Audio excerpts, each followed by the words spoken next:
I'd like to have you introduce, who do we have up here? So Orlean, Kiki, Kennedy. Hey, let's give them a hello. Hello, everybody. Well, I've got some questions, and this is a part of our high school ministry, are these small groups that meet in homes. And not all of our ministry meets in homes, but this one does. And let's just celebrate what God's doing by hearing from them and even just knowing how we can pray more for this group of ladies. First question, I think is for you, Kennedy. Tell us, how did this group of misfits, I'm just kidding, how did this group get started in the first place? So, Faith Bennett actually kind of has been going to this church for probably as long as she can remember, I think. And she was going to the youth group, and she started bringing all of her friends, which I guess is us. And so she started bringing all of us to the middle school youth group, but then we had to obviously grow up. You grew up? What? And go to the high school youth group, and we heard that we were going to be meeting our new leaders and going to a house instead of the church. So we showed up to this house, and the lady was like, "Oh, who are you?"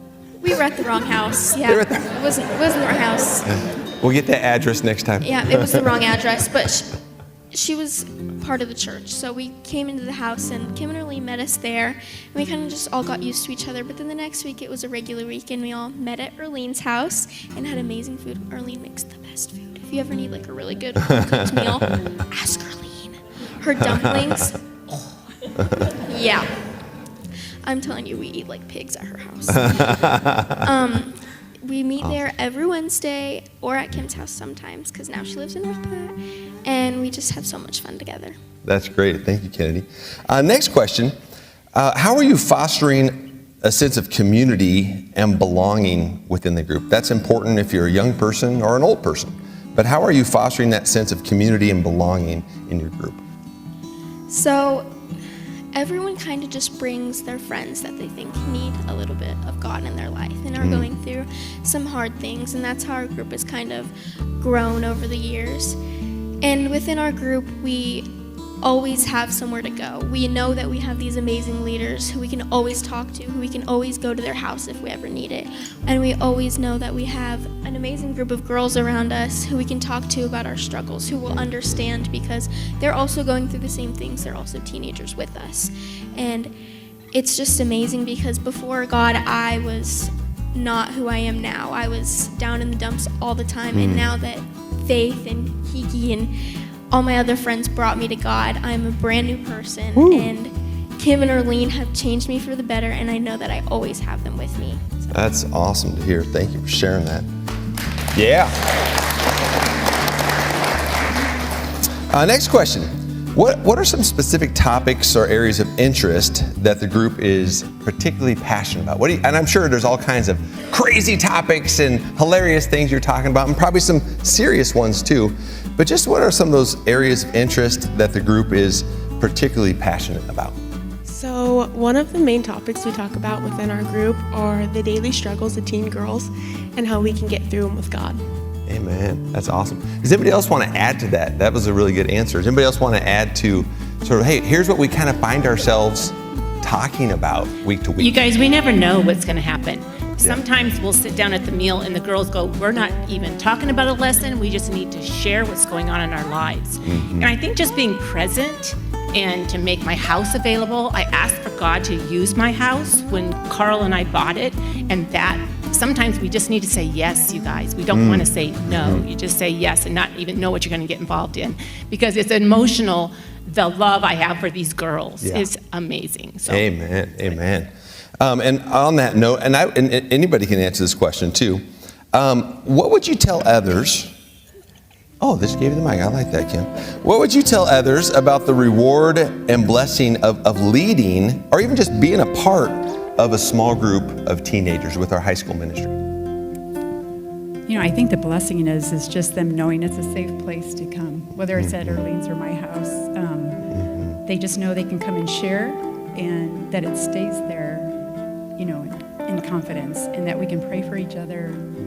And, you know, I think it's really neat. They bring friends with them, and they come back. And these girls have continued to come back for 2 years. So. That's so cool. Hey, don't leave yet, but it reminds me of that potato chip factory. They keep bringing new friends, right? That's the key part of the church.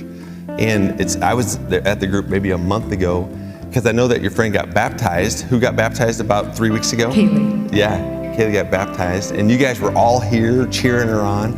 And man, that's the idea of life and doing life together in groups outside of the building here. Although this is a bigger group, it's just as important. And so I just want to encourage, and ladies, I know you would say the same thing. Like with our high school ministry, we have anywhere between, on Sunday nights, 10 and 15 teens. On Monday nights at Natalie and I's house, we have 30 to 40 teens. I know the Wilsons, Jordan and Cassandra, they have a handful of sophomore, junior boys. But next year, I would say this fall, our next kind of school year of high school ministry, we would like to see more home groups like this happen. Because here's what I've seen. I've worked with teens for about 25 years. I was a teen back then. But if you feed them, number one, ladies, they will come. They will come, number one. If you have a home, who has a home? Okay, everybody has got a home. You open up an imperfect home, don't make it all polished and perfect, because that's not how anybody's home is, right? But just into a normal home that's encouraging, right? It's a safe place. It's warm, it's inviting. So many teens that we minister to, Natalie and I, over the years, they don't have a stable home, an encouraging environment at home. So even if you just have that, you're like, I don't know if I could do what Kim and Erlene do. Boy, if you just have a home that can be inviting and encouraging, this fall, we want to see more high school ministry home groups start up. So what I need from you, what we need from you, what students like these ladies need from you is available people, just available people. So this spring, this summer, if you're touched on this, and I could even help you, here's how it could work practically, and I'd love to see people team up, so it's not just one home or one adult working with teens. I'd love to help you see how it can happen, that we have all of our students engaged in meaningful relationships like this. So let me just pray for this group specifically. Pray with me, will you?